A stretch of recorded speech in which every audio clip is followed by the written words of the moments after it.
It's time for a special program called The 11th Hour, featuring Hughes, Deputy Director of the Washington County Board of Behavioral Health. This weekly program will shed light on important issues in our area and the positive steps we're taking to combat them. This is Hughes, and it is now time on your local radio station, WMOA, for the 11th Hour. Hughes from the Washington County Behavioral Health Board. And with me today, my guest is Carrie Ankrom, President and CEO of our Chamber of Commerce here in Marietta. Welcome, Carrie. Thank you. Thanks for having me. So I thought we could talk a little bit about the Safety Council that you all operate. Talk to me a little bit about what the purpose of that group is, and then we can talk about that recent event that we coordinated. All right. So the Mid-Ohio Valley Safety Council is a co-sponsored chamber event, co-sponsored by the Ohio Bureau of Workers' Compensation and the Marietta Area Chamber of Commerce. We host monthly the third Wednesday of every month, usually at the Marietta Shrine Club. We do venture out occasionally at different locations, but our main hub is at the Marietta Shrine Club. 11:30 is registration. The meetings are always noon to 1 with a featured speaker. But that we host about 125 area representatives, mostly in the safety industry. So they are representing companies all the way from the larger companies of Solvay to the smaller businesses like Trademark Solutions. But they're all there for one purpose, and that's to make sure that they go home safely every night and their employees go home safely every night. So it's definitely, there is an initiative and a positive aspect out of it altogether, whether you're receiving safety knowledge and tips throughout the month at that presentation, or there's also a rebate eligibility program through the Bureau where they have to attend 10 safety meetings, fill out 2 semi-annual reports on accidents a year, and then their CEO has to attend one of the 10 meetings. And they can earn a rebate off of their workers' compensation to the state of Ohio up to 2 to 4%.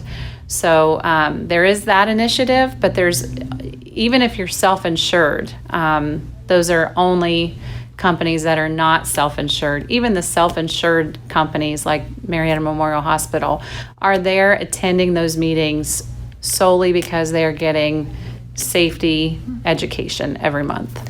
Well, and certainly one aspect of safety kind of enters the realm that I represent, which is behavioral health. Mm-hmm. And I think we all know by just listening on our phones, watching television, turning the radios on, that there's a lot of issues related to workplace safety today. And it's scary because it's become a norm. It's a stigma now in our society. So it's definitely something that the Safety Council Board takes pride in making sure that those educational pieces are presented in those monthly meetings as well. So I know recently I had the privilege of attending a Safety Council meeting with Flight Fryman from Job and Family Services and Janice McFarland from Life and Purpose Behavioral Health. And the goal there was for the two of them to talk a little bit about the workforce subcommittee for the opioid hub and kind of tackle some issues related to hiring people in recovery and what that might be like from the employer side, but what that's also like in terms of the behavioral health provider side and what resources exist in our community to really incentivize and help employers. So in terms of the feedback that you got that day after we did that presentation and sort of what you're working on in the future, I mean, what kinds of perspectives or feedback have you gotten? There were perspectives on both sides of the issue. I think going into that presentation, I figured that's how it was going to be. A lot of the companies have a drug-free workplace, so they have to really make an effort to stand by that drug-free workplace policy. But on the other hand, there were many companies too that were open-minded to the fact that yes, we would employ somebody that was in recovery from an addiction, but maybe not put them in such a higher elevation of a dangerous job, whether it be equipment or whatever, more like giving them that second chance. Well, and I think one of the things that I think it was Flight mentioned is that hiring anyone, right, you take on risk because any person can have something happen to them in their life that affects their ability to do their job, whether or not they're in active recovery for substance use disorder. So it kind of helped me reframe that whole scenario, I guess, which, Right. And I think Janice talking about the, addiction as a disease and how the brain is affected also kind of reinforce some important concepts that kind of go towards what you were saying with respect to stigma. That, this is a disease like diabetes, like heart disease, right? And that in our community, sometimes we kind of compartmentalize it.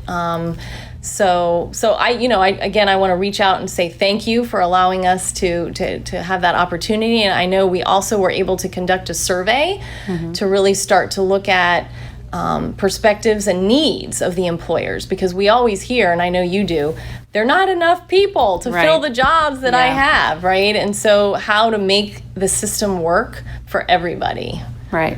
And I know recently, last week, in fact, you hosted a flood preparation seminar, and I know the Safety Council was also sort of invited to that. Do you want to talk a little bit about that? Absolutely.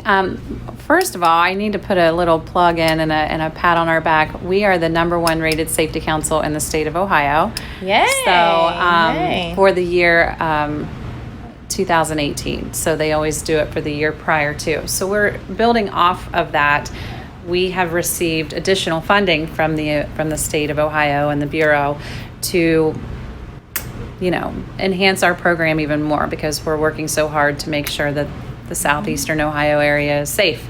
So with that money, we have created more programs, more opportunities, and providing and giving back to those Safety Council members that put forth the effort to come to those monthly meetings and be a part of the Chamber and the Safety Council. The other part of that is one of the programs that has stemmed out of that is funding for like this flood preparation meeting. And so February of 2018, we had a week to a week and a half of scary times. I remember. And so the gauge, the water gauge was broken. The waters were not, the people, the businesses that have been around for years, the water levels were not reading, and they knew that it was not reading accurately. This was really my first time dealing with floodwaters. So it was a whole educational piece, hands-on in the making type thing. But coming out of those 2 weeks and then realizing that, our businesses lost, especially our downtown businesses, our small businesses lost a lot of open for business sales time, which in February is detrimental to those businesses. So just, it became a passion of mine to be able to educate myself and also the board of directors and the Safety Council board of directors to move forward in educating the rest of the businesses in the chamber and also with the Safety Council. And not only just our members, this is a community-wide effort. So we put together a committee of different area organizations that would be a part of a disaster, and really started planning. Some of those included were Buckeye Hills, the City of Marietta, the Emergency Management System Association Agency, I should say. I could spit it out. And just working together to provide an educational seminar to the local businesses and residents. That was live streamed on our Facebook page and is still available. We've had about 3,000 people. It has reached 3,000 people since the event. We've had about 150 through plays, so 150 people within the area have has watched the entire 4-hour workshop. That is just so impressive. Yeah, and we've had about 800 that have at some point watched one session or another. One of the featured speakers we had was Ryan Fleeman with the National Weather Service, and he really came down and talked about that graph, which everything that I have wanted to say and say to the National Weather Service, it was an opportunity to really give him input, and he's from the area, so it was very great to see that we have somebody on speed dial. We've made that connection, and he's willing to come back and even more and do more educational pieces. So lots of information that day. I knew it was going to be small in attendance because it was a half-day seminar, and a lot of people cannot take a half day out of their work. A lot of the downtown businesses are a one-man employer. Right. Staffing's an issue. Yeah, it definitely is. But it was great to be able to have the technology that we had at Washington State Community College to be able to have it available that day or whenever it was convenient for people to watch. Well, and I want to thank you for allowing the Behavioral Health Board to put together that panel. We had health department folks there. We also had behavioral health providers. We had the hospital. And I think there was good dialogue with the participants and the panel around trauma-informed care and symptoms of people who are experiencing trauma and what to look out for, and resources in our community, such as the new Community Crisis Response Team. Right. So I think it's another great example of the Chamber, working for the prosperity of our region, and the Behavioral Health Board looking at it from a behavioral health perspective, and we're all working together. Yes. Yeah. So Carrie, how would people get more information about the advantages of becoming a member of the Chamber of Commerce? Well, definitely. They can reach out to me anytime. We have a great staff, including myself. There's 4 full-time people here in the office. Whoever answers the phone is very knowledgeable of the membership process and application. The great thing about being a chamber member is if somebody calls wanting to know an insurance company, per se, we would first recommend our members. So we're kind of like the Better Business Bureau. It gives you that accountability and a credibility of being a good business within the community. So we do get a lot of those calls. We get a lot of tourism calls as well. So we work hand in hand with the Convention and Visitors Bureau and Marietta Main Street, and just really promoting the area. We try here at the Chamber office to not pass people off and have to make them dial another phone number to get whatever information they need. Good, that's important. So most definitely we have to at sometimes, but if we know the information, we're definitely going to have a conversation with whoever's wanting to visit our area and promote our tourism to the area as well. So Carrie, what is that number? It's 740-373-5176. Well, thank you again for all that you're doing on behalf of our community. And to you too. Well, thank you. And this is Hillis Hughes and Carrie Ankrom signing off for the 11th hour on your local radio station, WMOA. Thanks for listening to the 11th hour, a service of the Washington County Board of Behavioral Health. Tune in next Friday at 11:05 a.m. right here on WMOA for another edition of the 11th hour.